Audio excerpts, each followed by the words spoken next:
Hi, this is Avram Pilch with Laptop Magazine. We're here with Intel's Terry O'Shea, who's talking to us about an exciting new technology used by some firefighters. What do we have here, Terry? Hey, thank you very much. Welcome to IDF Day Zero. What we have here is a little ball that contains sensors that are used to understand what's going on in a burning building.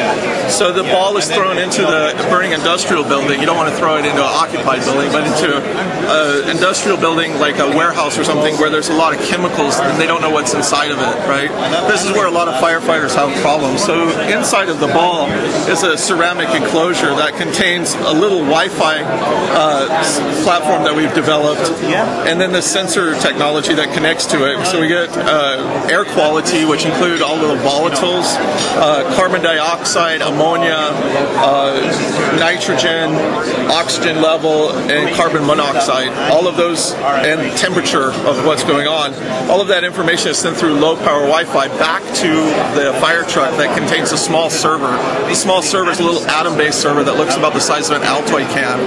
And that information then acts as a server to relay the information to the site commander, who has all of the access to the data that's streaming through their smartphone, so they can see all of the sensor data. They can see how well the sensor is doing before it melts down, the temperature last time it was taken, and the actual sensor name.